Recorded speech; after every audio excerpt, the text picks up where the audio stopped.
Es un honor para mí charlar con el número uno, Enrique Pinti. Bienvenido a Mar del Plata, aunque haya llegado ya hace un tiempo. Sí, sí, llegué acá el 3 de enero y bueno, debuté el 5 acá en el Teatro Bristol y ahora ya hasta el 4 de marzo estoy directamente, así que estoy muy muy feliz con la temporada, muy feliz con poder hacer este espectáculo que yo lo estrené el año pasado en el Liceo en Buenos Aires y después lo hice en una gira, pero en una gira donde salvo Rosario y Mar del Plata, que viene también en invierno acá, después lo demás fueron todas localidades del conurbano y me fue muy bien, entonces me quedé con las ganas de seguirlo haciendo y ahora tuve esta posibilidad.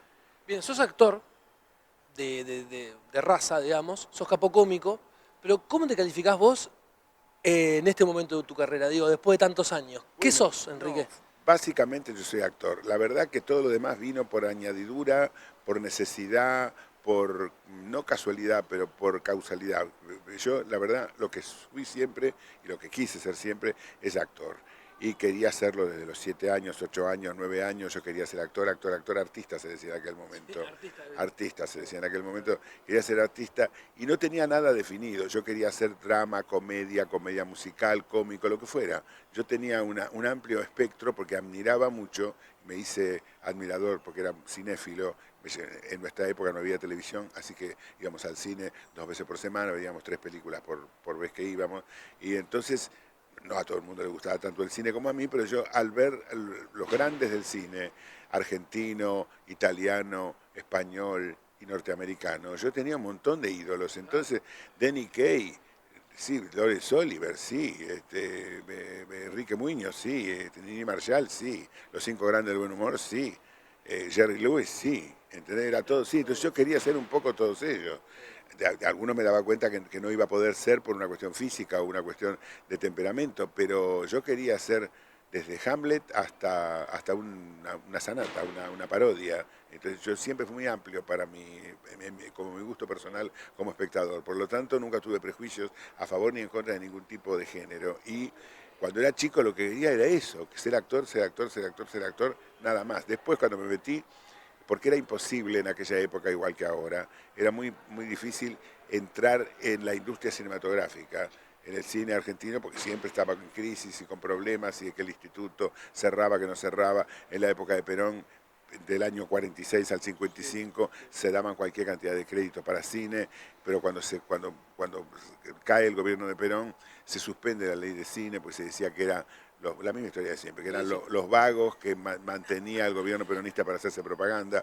Y entonces yo tenía 15 años, 16 años, y pesqué al cine argentino en un momento en que estaba disuelto el Instituto de Cinematografía, después lo volvieron a poner, se filmaban 2 películas por año, 3 películas por año, era imposible para un chico joven meterse ahí. Entonces, directamente el único refugio que podíamos tener eran las escuelas de teatro, y sobre todo los teatros independientes, que eran teatros escuela. Entonces directamente tenían un local alquilado y todo lo demás y te daban formación actoral más la salida laboral, que no era salida laboral de plata porque nadie cobraba, pero te daban la posibilidad de hacer obras, todo tipo de obras. Yo entré primero en un teatro y después entré en Nuevo Teatro con Alejandra Bueno, Pedro Asquini, Héctor Alterio, un montón de gente importantísima, profesores de primera calidad, y me metieron en la cabeza la idea del teatro de jerarquía, del teatro de autor, ver quién era Chekhov, quién era Shakespeare, quién era Molière, quién era Florencio Sánchez, quién era Laferrer, quién eran los pilares del teatro argentino, el circo criollo, todo junto, mientras te daban clase y encima teníamos repertorio y hacíamos las obras. Ahí entonces me cambió un poco, ya no quería hacer tanto de la cosa digamos, de Nikkei, de todo lo demás, porque no tenía posibilidades. Entonces me convertí fundamentalmente en un actor de teatro, fundamentalmente. Y después, yo tenía una gran facilidad de palabra, yo tenía una gran capacidad para hacer humor, porque la verdad, entre los compañeros de nuevo teatro, yo era uno de los 3 o 4 que los hacíamos reír permanentemente fuera de escena, o que hacíamos chistes por ahí en obras serias, no con el público adelante, pero que siempre agarrábamos un texto y hacíamos la parodia, después cuando terminaba la obra hacíamos la parodia y se cagaban de risa, y me di cuenta entonces que claro, que yo tenía esa posibilidad histriónica de poder hacer reír. Eso se incorporó después ya como cosa distintiva. Y después que salgo de esa cascarón, que era una protección del teatro independiente, y me tengo que caer en la jungla, porque yo quería vivir de la profesión y no hacer ninguna otra cosa, Ahí entonces tuve que ser, bueno, yo tenía también facilidad para escribir, pero yo soy muy fiaca para escribir. Para sentarme y escribir, yo quiero actuar, no me interesa, pero me sale bien, me sale. Sí, Sí, sí. sí. Entonces, Mucha facilidad. como de costumbre, nunca había autores de más, sino actores de más. Entonces me decían, ah, pero ¿sabes escribir, gordito? Bueno, entonces escribime para fulano, para mengano, para sultano.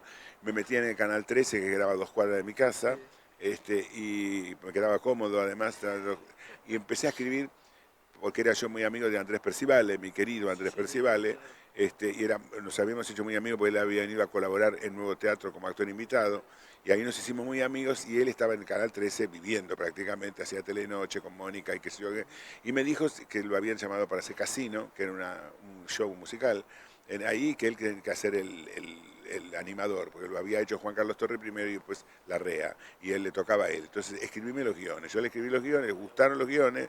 Osvaldo Miranda, el gran comediante Osvaldo Miranda, que estaba invitado para hacer 4 sketches en Casino, dijo, ¿este pibe escribe sketch también? Yo digo, sí, yo cualquier cosa. Y escribía sketch, él me daba la idea, y yo escribía los sketches para él con una actriz o con un actor, o con una actriz y un actor, y entonces ya en el Canal 13 de repente era el chepibe de los libretos, no estaba incorporado el guión para Sótano Beat, que era un programa de música joven. Las animadoras eran Liliana Caldini y Susana Jiménez, tiraban el libreto a la mierda, porque decía, ¿quién escribió esto? Yo no soy actriz, yo vengo a presentar porque me mandó la grabadora, ¿entendés? Entonces tiraban los libretos a la mierda y decía, ¿para qué trabajo? Para que estas hijas de puta no me digan el Mirá vos, texto. o sea que tuviste una gran suerte, digo, de haber encontrado, rumbeado de alguna manera ese sueño de ser actor, Sí, gracias al nuevo teatro después, en el año sí, 57 debutás en teatro, sí. Y después y, te viene esta y después, etapa televisiva, claro, digamos, y ¿no? después despuntás el vicio en el cine de alguna manera con Esperando la Carroza en Ah, principio, eso después con después, sí, Perdido sí, por sí. Perdido, pero en definitiva hemos tenido una suerte bárbara de que te hayas encontrado con el teatro y que haya Sí. sido casi tu lugar en el Sí, mundo. lugar en el mundo, porque yo realmente lo que quería ser primero era actor de cine, y como tenía también mi hermano, era muy amigo de Beatriz Guido, la gran escritora, que era la mujer de Torre Nilsson. Entonces yo lo puse, yo tenía 15 años, iban a filmar una película llamada El Secuestrador, que era una película de Torre Nilsson muy rara, de pibes de la Villa Miseria, muy tremenda para el año 58, oscura, tremenda, y ahí se decía en Radiolandia que necesitaban pibes. Entonces dije, en vez de ir, dale, decirle a Beatriz, que qué sé yo, Beatriz le dijo a Torre Nilsson, y Torre Nilsson me citó para ver, lo que pasa es que yo era muy grande, ya tenía 17 años, 16 años, 17, y era grandote, y él necesitaba chicos más chicos. De todas maneras, yo llevé un primo mío que tenía 9 años, que no quería ser actor ni en pedo, y le dije, pero tengo El también, anzuelo. el anzuelo. El chico no tenía ninguna gana, hizo una prueba de mierda, entonces ella, Beatriz, me acuerdo que le dijo, él puede hacer el banano, y yo digo, de árbol me mandarán a hacer. Y no, era un personaje que se llamaba Banano, que era un gángster de la villa, Mirá vos. un gángster joven de la villa. Y yo llegué tarde el día de la filmación porque me dieron mal la dirección. Eran exteriores, en La Boca me dieron mal la dirección, eran 2 calles que corrían iguales, no encontraba nada, volví a mi casa llorando, volví a ir, me querían escupir, me sacaron el papel del banano, que se lo dieron a otro, y yo hacía un ayudante del banano. Y ese fue el debut en cine, en el año 58, El Secuestrador. Gran director, gran película, gran libro y gran pelotudo, porque de verdad yo estoy en el borde de la pantalla.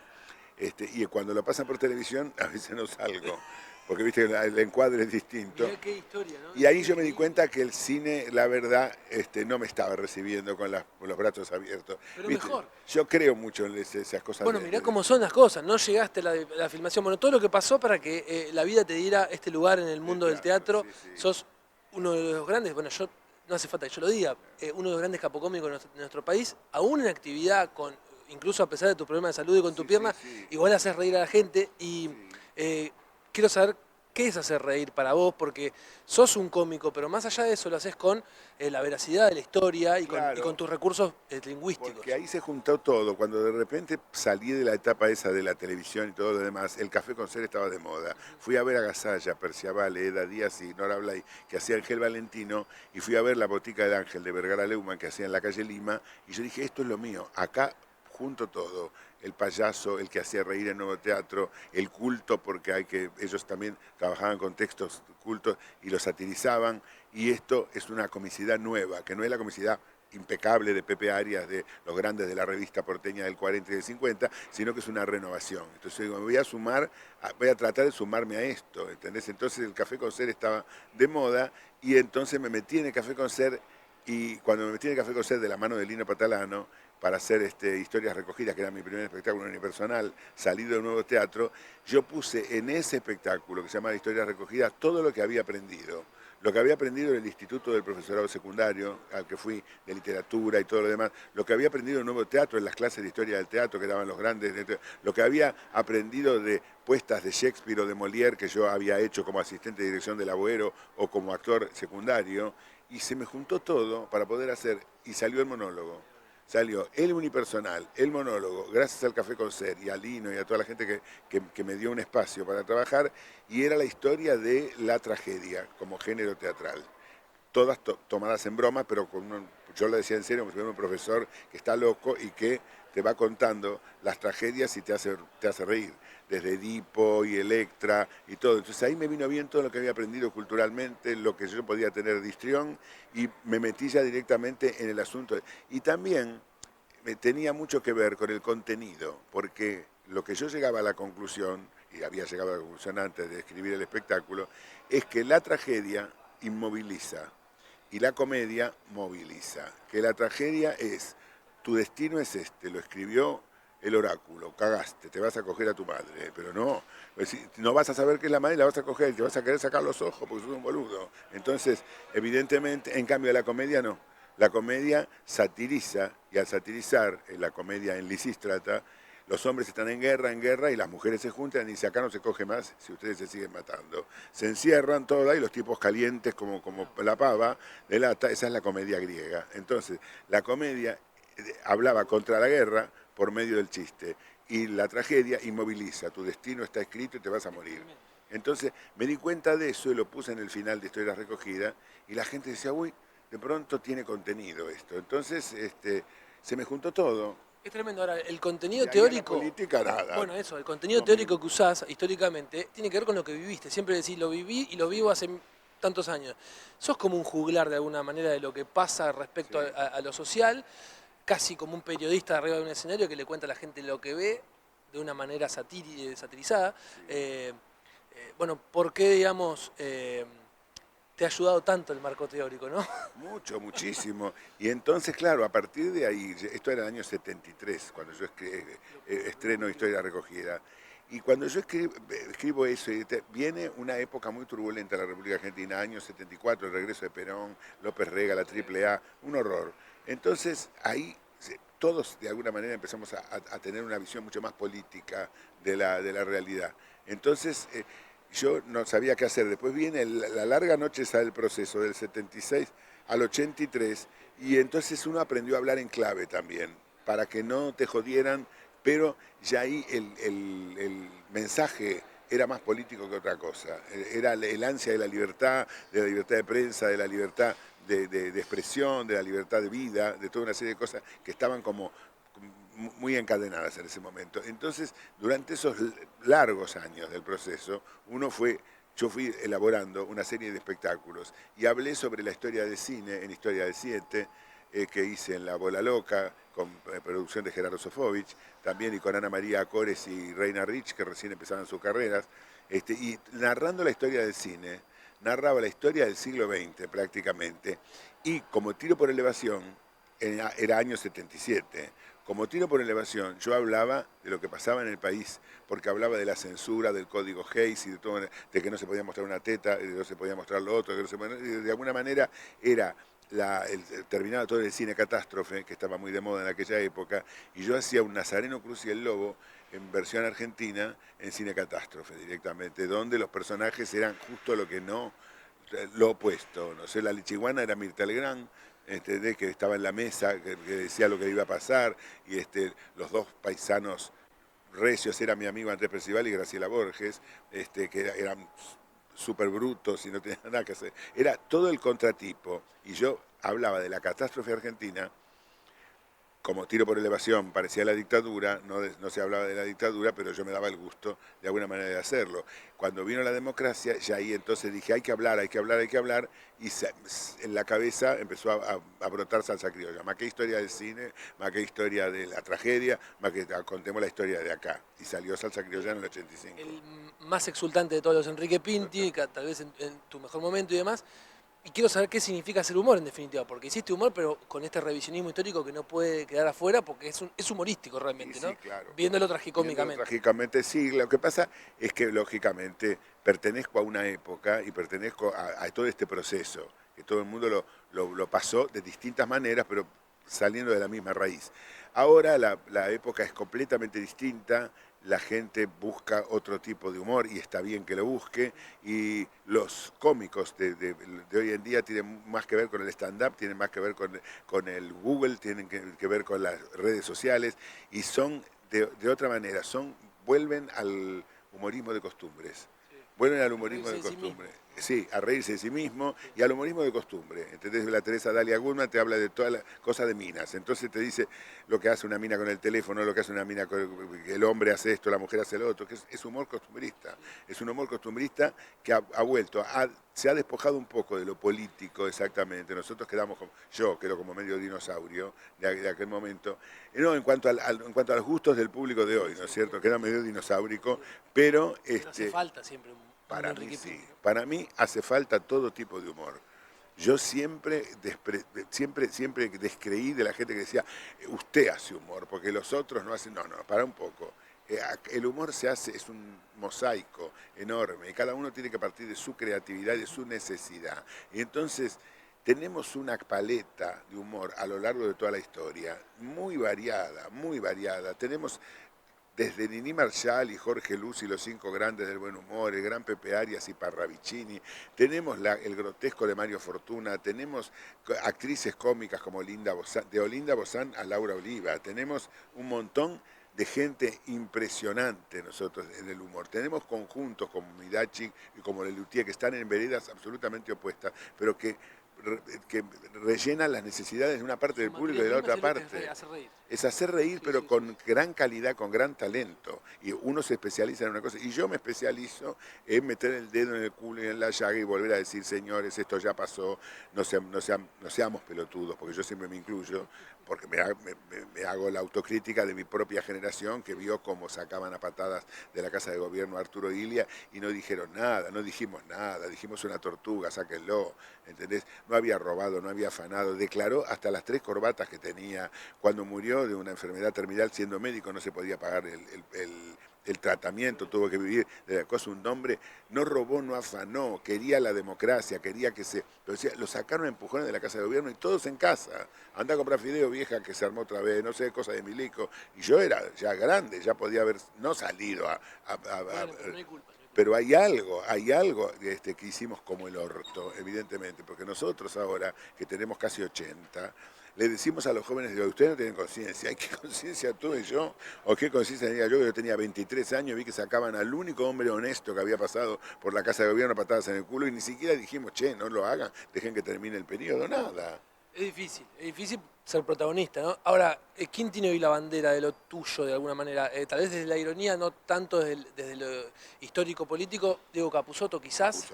Capusotto es a él no le gusta que le digan eso, porque viste que es muy de Sí, sí, descontracturarse. sí. Él tiene una canción fantástica sobre los artistas que es la contestación a la que hice yo. Que, Sí, sí. que yo lloro de risa cada vez que la escucho realmente, porque se necesita eso, el lado B de todo. El Capusotto es eso, a él no le gusta que lo encasillen y que diga representa tal, pero evidentemente le guste o no le guste, le salga o no le salga, es una paleta de los tipos de nuestra sociedad profundísima, Sí, sí. que pinta también políticamente Ujú. la cosa, porque aunque no sea panfletario como el caso mío, o no sea, Irónico debe en ese decir, caso, ¿no? Mucho ironismo. mucho irónico, pero pinta nuestra sociedad de una manera realmente muy importante. Y creo que tiene ya la suficiente madurez de edad y todo como para realmente ser un representante muy bueno del humor. Ujú. Tal cual. Bueno, lo último, Mar del Plata. Quiero saber qué te pasa a vos con Mar del Plata, porque sos parte histórica de, la colonia artística que viene a visitarnos verano, pero ya sos casi como marplatense, como todos los artistas que vienen mucho tiempo, ¿no? Sí, claro, yo tengo una historia con Mar del Plata que empieza en el año 77, cuando Lino Patalano y Elio Marchi me traen acá a hacer el experimento del Café Concert en un sótano de una casa de departamento que era la Baulera de la Avenida Colón, al lado de Sacoa, que estaba la Galería Sacoa, por la Avenida Colón. Y entonces estaba Nini Marshall en la primera sección a las 21, y yo a las 23 horas estaba con Historias Recogidas, no, Historias Recogidas 2 era. eh, un debut estruendoso en cuanto a que venía la gente, sí, un calor ahí abajo que no se podía estar, y la gente del departamento, que era la mayoría alquilado, nos tiraba cosas, porque eran las 3 de la mañana y yo estaba cantando, y por el hueco se oía, cállense la boca, hijos de puta, y se caía todo, así que era estruendoso de verdad. Pero la gente venía y estuvimos 2 meses directamente, y a partir de ahí nos envalentonamos, y entonces después ya hice una temporada en La Campana, donde también me recagué de calor y yo estaba También sótano. sótano y daba a la cocina de Calif, que era el bar que estaba en la esquina. Así que la cocina de Caldera me daba justo en la espalda. Y yo hacía trasnoche, porque la primera y la segunda la hacían Claudio García Satur y Alberto Martín con Luisa Culió, que estaban haciendo una comedia. Y terminaban como a las 11:30, no, a la 1, terminaban a las 12:30. Yo empezaba a las 1:30 de la mañana con 40 personas muertas de calor, que se me iba a la mitad, porque se caían como moscas directamente. Pero yo, dale, después me iba al Barrilito de Oro a comer, que estaba ahí cerca. Era la época de Mar del Plata, podías comer hasta las 4 de la mañana, una cosa insólita y absoluta. Y después ya ascendí, fui a Magoya. Me cagué de calor, pero en un sótano, ok, ¿viste? Bajabas nada más que un poco de escalera, dejaba sí, menos punk, dejaba el frac que hacía con smoking o con frac, lo dejaba mojado con charco directamente, pero ya me fue muy bien de público. Y a partir de ahí, yo dije, algún día trabajaré en un teatro como la gente, Mar del Plata, bueno, puede ser. Me tocó después, en el 83, el Petit Hermitage, que era el comedor diario del Hermitage, lo acondicionaron, no había aire acondicionado. Rezaba para que no viniera gente, porque si venía más de 150 no se podía respirar, porque me tocaba compartir con Jacinta Pichimahuida, que hacía a las 7 y a las 9, yo hacía a las 11:30. Era un tufo la sala impresionante, que decía que no vengan, porque si no... Y finalmente Dios me premió. Ahí me dieron la primera estrella de mar, al mejor espectáculo de humor, y entonces ya 83. en el 83. Y después dije, bueno, vamos a ver qué pasa ahora, y vino el 85, el Neptuno, salsa criolla, exitazo, refrigeración, gran teatro, y a partir del 85 me recibí de persona acá en Mar del Plata, porque hasta ese momento trabajé en los lugares más insólitos, pero siempre con mucho apoyo de la gente, mucho apoyo del público, y bueno, Mar del Plata es muy milagrosa en cuanto a que creo que es la única ciudad en el mundo que con playa, con olas y viento, con calor en pleno verano, tiene 45 espectáculos de muy distintos. No hay, esto no pasa ni en Ibiza, no pasa en la Costa Azul, ni en la Costa Brava, ni en la Costa nada. Esto es un lugar muy especial, Mar del Plata, que realmente cobija toda la realidad teatral argentina, y que además cobija también a todo un muestrario del país que puede venir, el que hasta ahora pueda venir. Esperemos que las cosas cambien como para que vuelva a ser Mar del Plata un lugar donde toda la gente del país pueda venir y no estén los precios como están ahora, que directamente no. Claro, porque uno extraña todo eso, y lo que se extraña, que los restaurantes a las 4 de la mañana, se extraña todo ese tipo de cosas, porque se extraña porque no hay plata, no hay plata suficiente, y la gente que tiene mucha plata se va a Miami o se va a otro lado. En aquella época Miami no existía. Me quedo con que la bohemia termina siendo más parte de tu vida siendo artista que el mainstream, digamos, ¿no? O sea, Sí, sos de la bohemia, la pasaste con más calor y demás hasta llegar a un teatro con la gente, pero me parece que es de lo que vive el artista también. sí, claro, lógicamente. Yo hasta llegar allá en Buenos Aires también al Teatro Liceo, que era un teatro fuera del circuito, pero tradicional, el teatro más antiguo de Buenos Aires, creado en 1864, qué sé yo, un teatro hermoso y maravilloso y histórico, pero no estaba en la calle Corrientes, digamos. Pero yo recién llegué ahí en el año 1985. Entonces, todo lo demás, y yo empecé en el año 1957 en el Teatro Independiente. Entonces, largo camino tuve que recorrer. Cuando yo estrené Salsa Criolla cumplía 45 años de edad. Entonces no es que me pescó a los 23, como a mucha gente que le pesca el gran éxito a los 23 años, entonces no era Lali Espósito, yo no era Lali Espósito. Lo firma un número uno, Enrique Pinti.